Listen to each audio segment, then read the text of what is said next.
Good day everyone. I am Reina Maridi Bisaya and I'm going to discuss the Module 1, Analytic Geometry, specifically in the Lesson 1, Ordered Pairs of Real Numbers, and Lesson 2, the Distance Formula. For Lesson 1, Ordered Pairs of Real Numbers, here is our learning outcomes.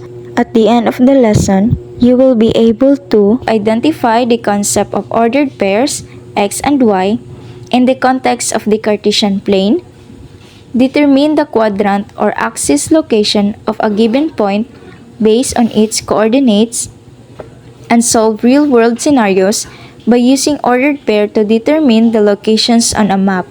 Any two real numbers form a pair, and when the order of the pair of real numbers is designated, we call it an ordered pair of real numbers. If x is the first real number and y is the second real number, we denote this ordered pair by writing them in parentheses with a comma separating them as x and y. As you can see in the picture on your left side, that is an example of ordered pair x and y, wherein x is the first element and y is the second element. Also, it is noted that the ordered pair x and y is not equal to the ordered pair y and x. So for example, we have an ordered pair 3 and 7. Remember that it is different from the ordered pair 7 and 3. Each ordered pair x and y is called a point in the number plane. The set of all ordered pairs of real numbers is called the number plane, and each ordered pair x and y is called a point in the number plane or coordinate plane. The number plane is denoted by r raised to 2, just as we can identify r raised to 1 with points on an axis or a one-dimensional space. We can identify r raised to 2 with points in a geometric plane or a two-dimensional space. The method we use with r raised to 2 is the one attributed to the French mathematician René Descartes, as you can see in the picture on the right side, who is credited with the invention of analytic geometry. In a two-dimensional geometric plane, we define two perpendicular lines. The horizontal line is called the x-axis, and the vertical line is the y-axis. Their intersection point is the origin denoted as the letter O. To measure distances, we select a unit of length, ensuring that the scale is consistent on both axes. The positive direction on the x-axis extends to the right of the origin, while the positive direction on the y-axis extends upward from the origin. This setup allows us to plot points in the plane using coordinates based on this axis, typically in the form x and y.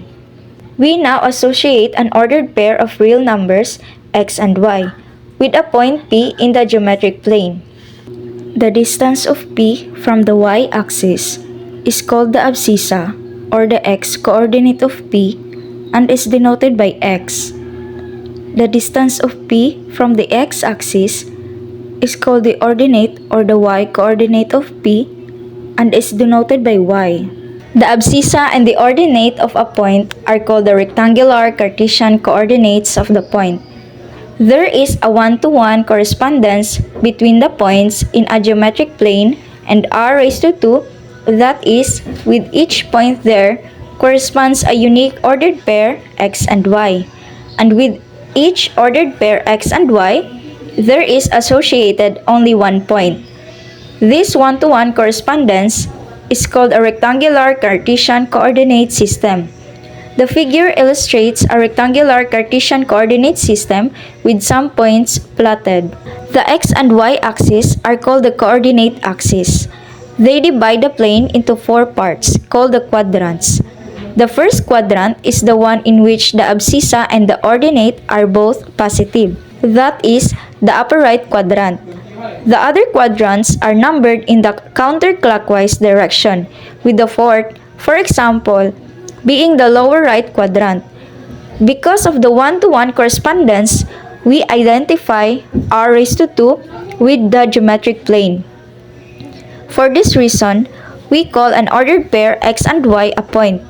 Similarly, we refer to a line in r raised to 2 as the set of all points corresponding to a line in the geometric plane, and we use other geometric terms for sets of points in r raised to 2.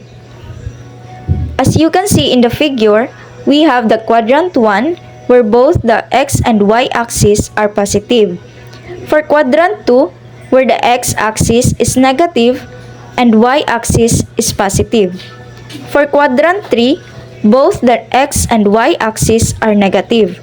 And quadrant 4, the x-axis is positive and y-axis is negative. Consider the equation y is equals to x squared minus 2, where x and y is a point in r raised to 2. We call this an equation in r raised to 2. By a solution of this equation, we mean an ordered pair of numbers, one for x and one for y, which satisfies the equation. For example, y is equals to x squared minus 2. Now we are going to substitute the values of our x here in our equation. Y is equals to x squared minus 2. Y is equals to x squared minus 2. Our x is 0, so it becomes 0 squared minus 2. 0 squared is 0, minus 2 equals negative 2. Y is equals to x squared minus 2. Our x here is 1. 1 squared minus 2 is negative 1. Y is equals to x squared minus 2. Our x here is 2. So 2 squared minus 2. 2 squared is 4. So minus 2 is 2. Y is equals to x squared minus 2. Our x here is 3. So 3 squared. Then minus 2. 3 squared is 9. Minus 2 is 7. Y is equals to x squared minus 2. Our x here is 4. So 4 squared minus 2. 4 squared is 16 and minus 2 is 14. Y is equals to x squared minus 2. Our x here is negative 1. So negative 1 squared minus 2. Negative 1 squared is 1. Minus 2 is negative 1. Y is equals to x squared minus 2. Our x here is negative 2. So negative 2 squared minus 2. Negative 2 squared is 4. Minus 2 is 2. Y is equals to x squared minus 2. Our x here is negative 3. So negative 3 squared minus 2. Negative 3 squared is 9. Minus 2, 7. Y is equals to x squared minus 2. Our x here is negative 4. So negative 4 squared minus 2. Negative 4 squared is 16. Minus 2 is 14. It is seen, then, that equation 1 has an unlimited number of solutions. The table gives a few such solutions. The table of values provides data points for plotting graphs, helping to visualize functions or equations. Now, let us proceed on the process of graphing ordered pairs. For step 1, you will always begin at the origin, and you will travel horizontally by x units to the right if x is positive, and you will move horizontally by x units to the left if x is negative. Keep in place. For step 2, beginning at the point where you stop in step 1, move vertically by y units, either upwards if y is positive or downwards if y is negative. This completes the step 2 and keep in place. For step 3, exactly at the point where you stop in step 2, place a dot that represents the ordered pair. This dot will serve as the marker for the ordered pair x and y. We have here our example number 1. Given the ordered pairs, we are going to sketch a graph. So to plot the point negative 6 and 7, our first ordered pair on a graph, we are going to start at the origin. We are going to move left along the x-axis to negative 6, and from the negative 6 on the x-axis, we are going to move up to 7 on the y-axis. And we were going to mark the point where we end up, which is negative 6 and 7. So that is where our first ordered pair, negative 6 and 7, located. For our next ordered pair, 1 and 2, so we are going to start at the origin, move right along on the x-axis to 1. So from 1 on the x-axis, we're going to move up to 2 on the y-axis and plotting our point 1 and 2. So that is where 1 and 2 located. For our next ordered pair, we have 2 and 4. We are going to start at the origin, move right along the x-axis to 2. So from 2 on the x-axis, we are going to move up to 4 on the y-axis. And we are going to mark the point where we end up, which is 2 and 4. So that is where our 2 and 4, the ordered pair, located. For our next ordered pair, we have 8 and negative 3. Again, we are going to start at the origin, move right along the x-axis to 8. So from 8 on the x-axis, we are going to move down 3, negative 3 on the y-axis. And now we are going to mark the point where we end up, which is 8 and negative 3. So that is where 8 and negative 3 located. For our next ordered pair, we have negative 7 and negative 4. We are going to start at the origin, move left along the x-axis to negative 7. From negative 7 on the x-axis, we are going to move down to negative 4 on the y-axis. And again, we are going to mark the point where we end up, which is negative 7 and negative 4. So that is where our ordered pair negative 7 and negative 4 located.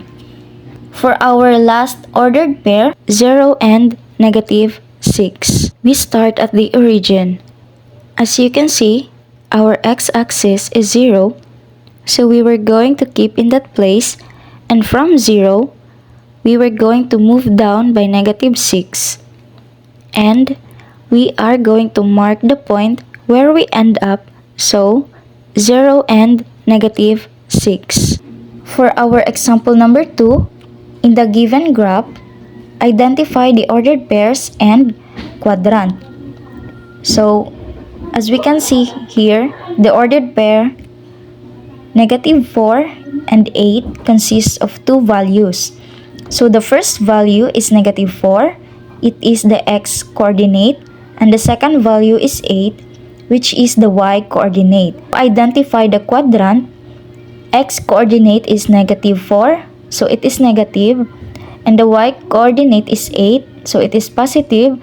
So this places the point in quadrant 2, where x is negative and y is positive.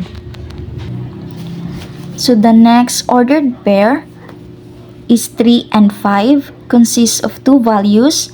As you can see, the first value is 3. 3 is the x coordinate, and the second value is 5. It is the y coordinate. To identify the quadrant, as you can see, x coordinate is 3, it is positive, and y coordinate is 5, it is also positive. This places the point in quadrant 1, where x and y axis are both positive. Our next ordered pair is 9 and negative 5, consists of two values. The first value is 9, it is the x coordinate, and the second value is negative 5, it is the y coordinate. So to identify the quadrant, our x coordinate is 9, it is positive, and y coordinate is negative 5, it is negative. So this places the point in quadrant 4, where x is positive and y is negative. For our last ordered pair, we have negative 2 and negative 8, consist of two values. The first value is negative 2. It is the x-coordinate. And the second value is negative 8. It is the y-coordinate. So to identify the quadrant, our x-coordinate here is negative 2. It is negative. And y-coordinate is negative 8. It is negative. So this places the point in quadrant 3, where x and y axes are both negative. For our example 3, we're going to determine the ordered pairs to complete the equation. An ordered pair is the pair of plug-in numbers that makes an equation true. So we have here y is equals to x plus 6. X and y is our ordered pair in here. So our goal is to find x and y numbers and plug it or substitute it to the equation and work. If the numbers plugged in work or substituted worked, then the ordered pair is a solution to the equation. So for example, we have here our equation y is equals to x plus 6. So first is an ordered pair 9 and 15 a solution? And is an ordered pair 4 and 8 a solution? Now we are going to solve this equation. We have here our equation y is equals to x plus 6. Now we are going to solve the first ordered pair if the given equation is a solution or not. So y is equals to x plus 6, where our y is 15 and our x is 9. So 15 is equals to 9 plus 6. 15 equals 9 plus 6 is 15. So therefore, the ordered pair 9 and 15 is a solution to the equation y is equals to x plus 6. Next, the ordered pair 4 and 8. Y is equals to x plus 6. Our y here is 8 and our x in here is 4. So 8 is equals to 4 plus 6. 8 is equals to 10. Therefore, the ordered pair 4 and 8 is not a solution. For our example number 4, we are going to determine the coordinates by moving in the directions north, south, east, and west as indicated in this scenario. Patricia is on a quest for the hidden gem. The map she is holding says to begin at the point 7 and 1. She then needs to go 3 steps west and 5 steps north. Where is the gem located? So, Patricia starts at the coordinates 7 and 1. Moving 3 steps west means subtracting 3 from the x coordinate. So 7 minus 3 is 4.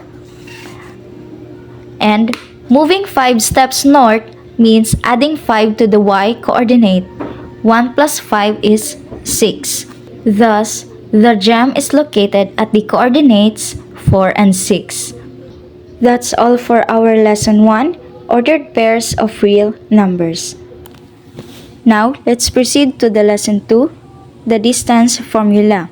So our learning outcomes at the end of this lesson should be able to explain how the distance formula is derived from the Pythagorean theorem, use the distance formula to calculate the distances between points located in different quadrants of the Cartesian plane, and sketch the graph applying the distance formula in a coordinate plane. The definition of the distance formula.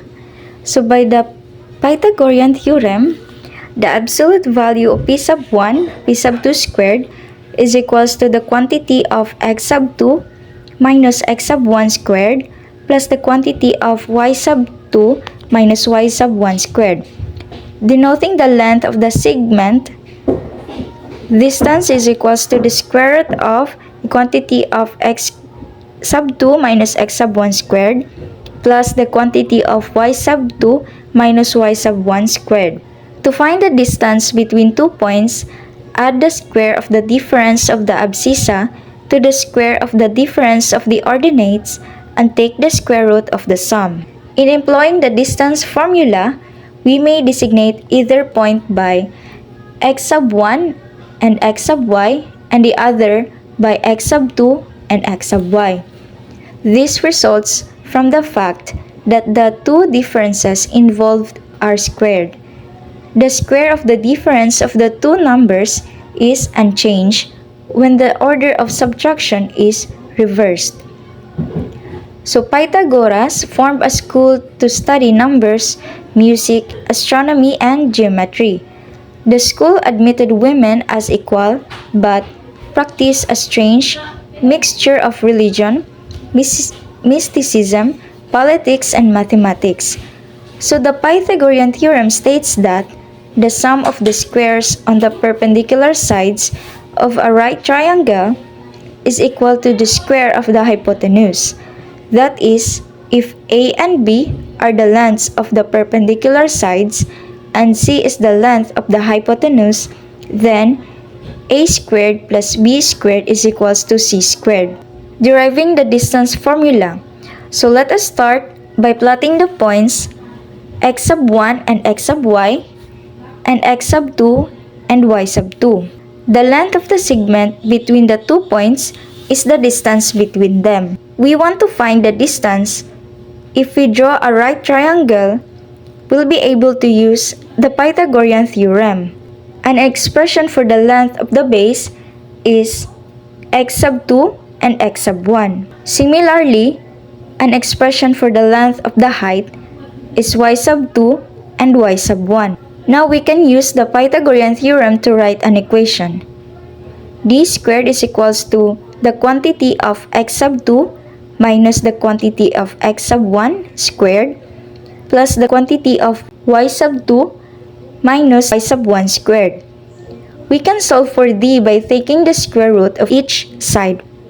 This equals to the square root of the quantity of x sub 2 minus x sub 1 squared plus the quantity of y sub 2 minus y sub 1 squared.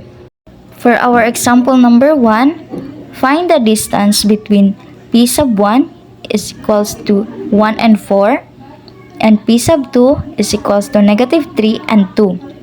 So our distance formula is v is equals to the square root of the quantity of x sub 2 minus x sub 1 squared plus the quantity of y sub 2 minus y sub 1 squared.